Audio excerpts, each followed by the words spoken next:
All right, folks. So, welcome to our fall 2024 DSO training. So, DSO stands for Department Sponsored Organization.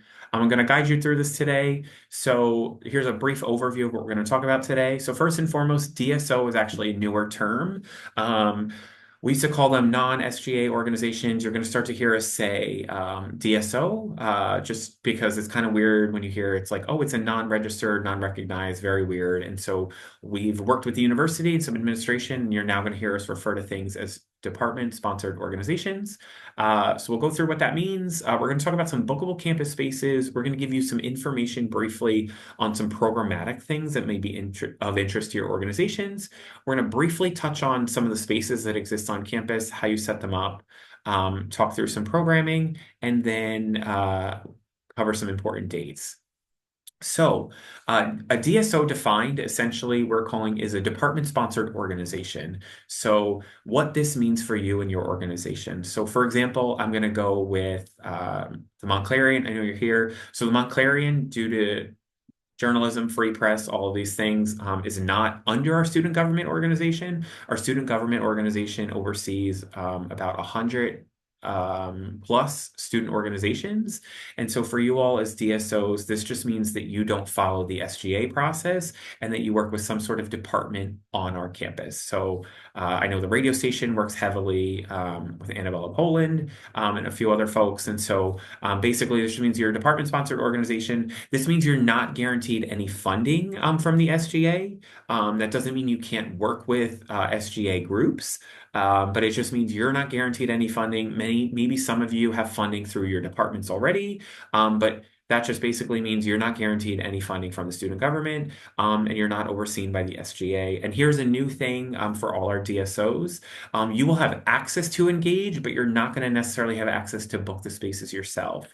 So this really should not impact anybody because most DSOs are already working with their advisors hand in hand. And so we worked with some advisors to get this feedback. What this also will mean, and we'll kind of guide you through what this means and what it will look like, but we want you all to know that you'll still have access to engage, you'll still be able to manage it, but we're just going to ask for some sort of proof from your advisor that you have some sort of space booked. Many of you, I know the Montclarian and I know the radio station, you're already meeting in spaces that are not necessarily bookable anyway through the regular means. And so we really tried to make this process as smooth as possible. So when we talk about space on campus, any student organization should formally request the space. For all of you that have taken classes on our campus or went through orientation or have been to events on campus, anytime you've ever been in a space at Montclair, it's because somebody has formally requested that space and the university has record of that. We normally ask all student organizations, you should put things in at least 2 weeks in advance because that helps us, as we were saying before, there's like hundreds of organizations and our offices are very lean, and poor Malachi in a week or two is going to be sifting through almost 1,000 requests. And so the more advance notice you can give us, the better. We are asking again, you all as DSOs, that your advisor is going to book that space on your behalf and then send us the confirmation. And that can be as simple as forwarding an email to us. It doesn't need to be this super formal, long drawn out thing. And we will not approve anything until we get some sort of proof from the advisor. And so on our screen here, you can see a simple example of a robotics club at the time had worked with their advisor. And so, right, we just get a quick little, here's confirmation. We get a little forward for the advisors. And if you want to share this information, there may be some advisors on the call, or if you want to share this with your advisor, they can just forward us the 25 live requests. They'll know exactly what that means, but they can forward that to us. And once we get that sent to student org events, Malachi or myself will go in and approve that, and you can live your best life. So now I'm going to switch over to Engage to show you how your organization would input that information. And we're going to quickly talk about the roster function. So I'm logged into Engage, and I'm going to use, we have an event test page. And so I'm going to go to the roster. So if any of you don't have roster access, check at some point today. But if you don't have roster access, you can email student org events, and Malachi or myself will be able to make sure that you get that roster access. So for example, let's say I wanted to give somebody access that's on my eBoard that doesn't have it. I could just go in and I can assign them a different role. It's as simple as that. As I said before, in Engage, whatever page you're a part of, you should be able to see these little cog windows. This is what's going to put you in a manage view. So once again, I went to our event test page. This is our dummy page for today. I can go to the manage home page. It'll load. I'm going to go to the roster. And then it's as simple as, like I said, just assigning a different permission to somebody. And you all, as the leads of your organization, should have that access. If you don't, so here I would go in and say, okay, I'm going to actually take Julie off as one of these, like I said, and then I would save. So that's how the roster function works.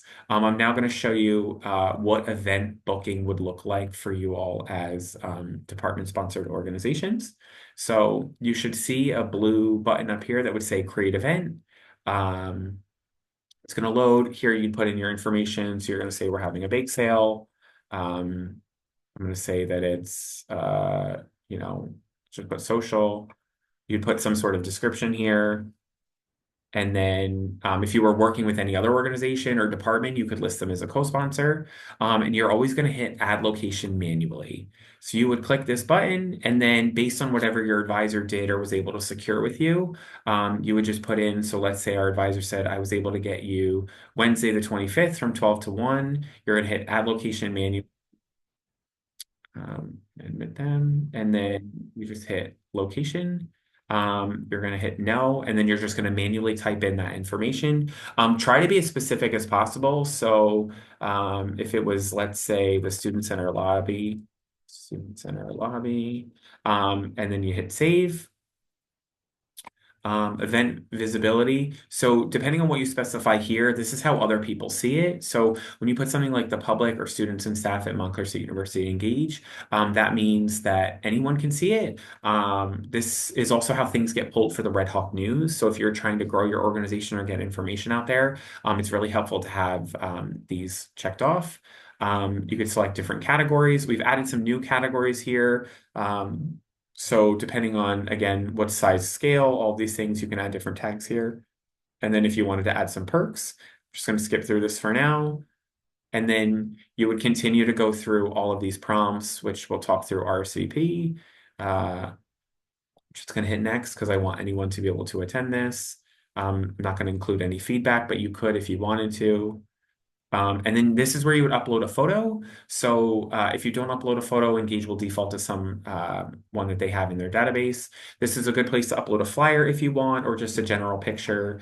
And then you would continue to go through all the prompts. For the sake of this training, I'm just going to hit complete submission.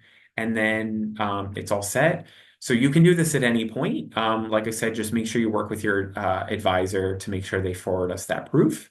The other thing I also want to point out here is you'll see an access code. So this access code, and we'll make sure we send everyone who attends today a follow-up email with some of the resources we're talking about. If you've ever been to an event on campus and they've scanned you in, there's a separate check-in app anybody can use. So if your e-board was saying, you're having a general body meeting, we really encourage you to create it on Engage. Then you're going to get this access code. You would enter this access code into our check-in app, and then you would scan someone's event pass, which again, we'll make sure we send all that information to you. But that is essentially how then you can track attendance. You can then pull emails and get all that information and really help grow your organization. And so, like I said, that's as simple as it will be. We've done this based off of a lot of feedback of working with different student organizations to streamline this process.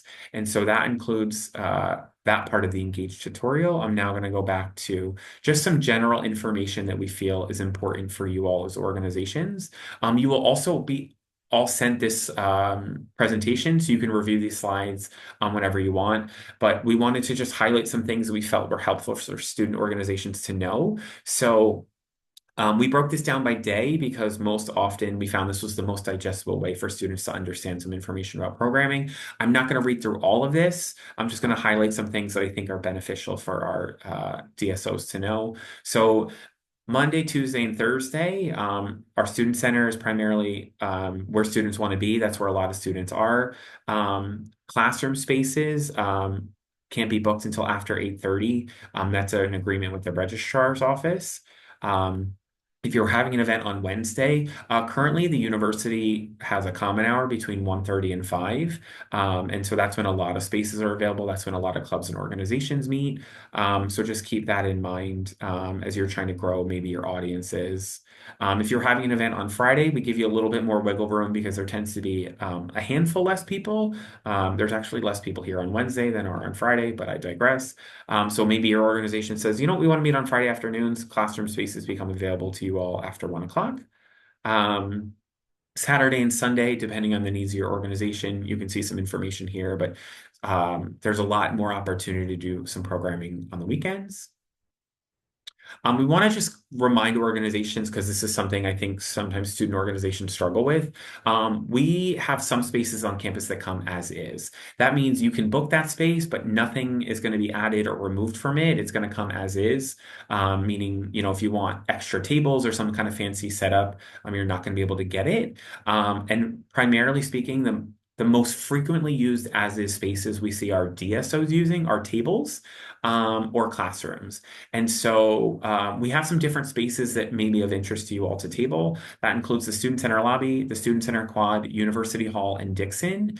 Again, you all as DSOs, as you'll be working very heavily with your advisors. I know there have been some instances before where some groups have wanted to table in the School of Communication and Media. You all are eligible to do that. It's just about, again, communicating with your advisor, providing us with that basically thumbs up or proof that you can, and then we're gonna just approve it. We're not gonna bog down that process. It's great for information, visibility. It's good for big sales, which I'll cover some fundraising stuff in a few slides. But by and large, it's just a table. So, you know, don't necessarily make this a coloring station because that might become very cumbersome. So keep that in mind.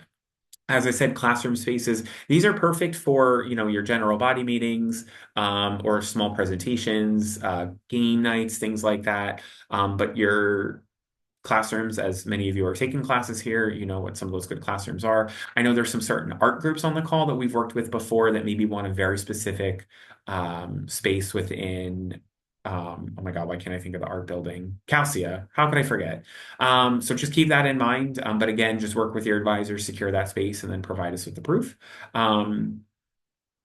Lecture halls are also good if you're drawing a lot of people. So, you know, maybe if your membership is continuing to grow, be realistic too. I think a lot of students nowadays are looking to feel like they belong. And so be realistic in your membership. If, you know, you're only maybe averaging about 12 or 15 people, if you're meeting a university hall 1070, that can feel really empty. And so it may be beneficial to find a classroom space in a smaller space. So work with your advisors, really figure out, you know, what's that intended audience look like.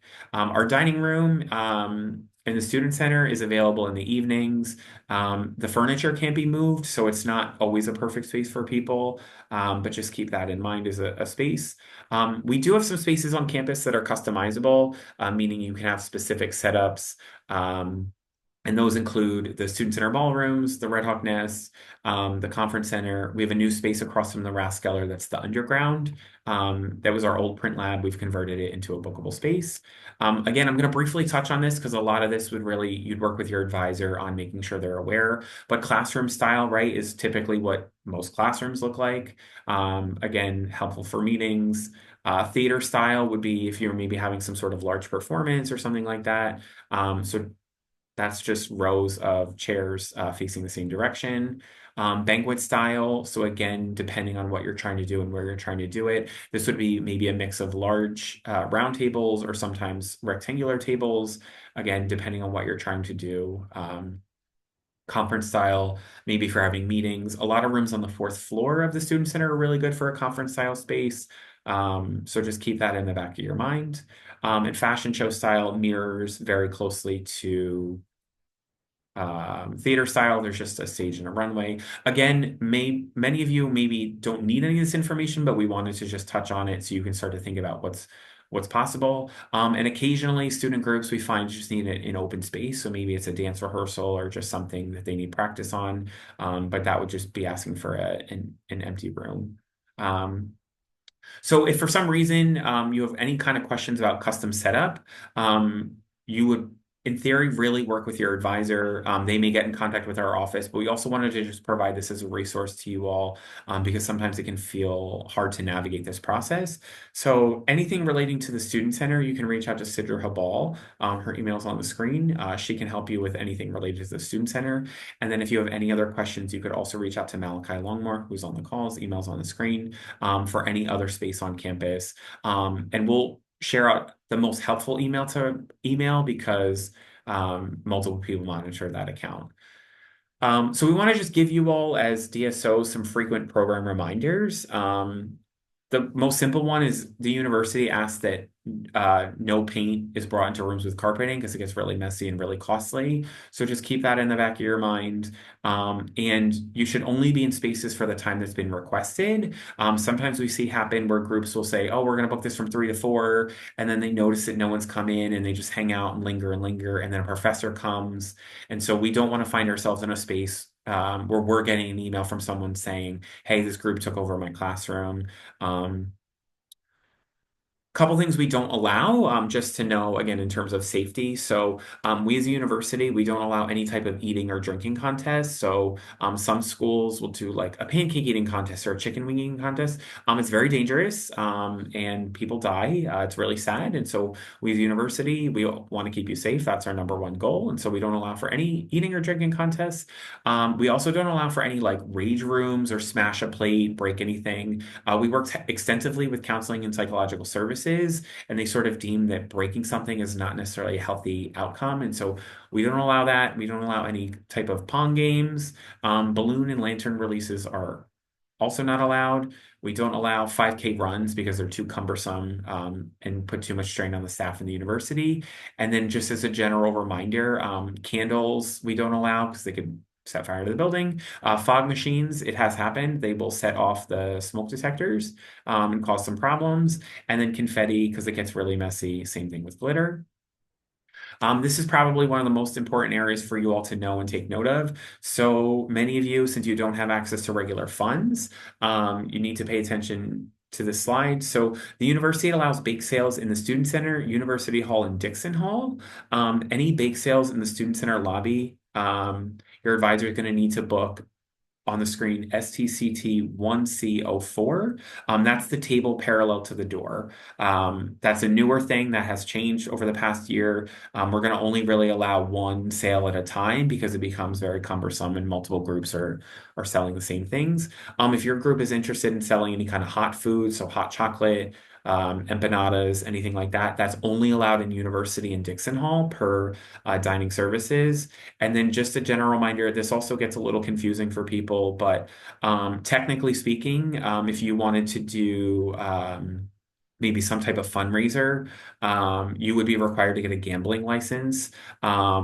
So an example I'll give is, let's say you wanted to host a bingo night.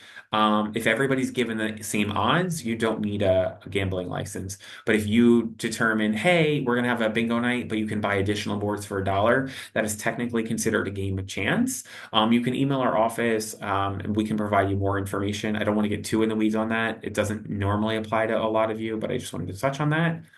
Um, just a general reminder for posting policies. So you may have heard on campus, oh, you want to get the word out, get information. The university requires that all posted materials get stamped by CSI for approval. This in no way in means is any type of like, we're really not going to tell you what you can or can't post about. We just need to know that it's been vetted in some way. And so for the most part, anything you want to post, we will stamp. We only allow things to be posted for 2 weeks at a time, and that's really just to eliminate litter and clutter and stuff staying up forever and ever and ever. And so materials can be posted in several locations across campus, and when you come to our office, we're happy to do that. If you want to post anything in the residence halls, you can come to us first, and then you have to speak to each individual residence hall director. And we have a little form that you fill out. And like I said, we're really not policing what you're posting. It's just a matter of saying like, hey, someone took a look at this. We'll also help you sometimes. Like we've seen flyers come in that don't have the date on them or they're missing information. So just keep that in the back of your mind. And then we just ask as a general rule of thumb, one poster kind of per bulletin board. We also don't allow things on like cars, littering and things like that. So keep that in mind.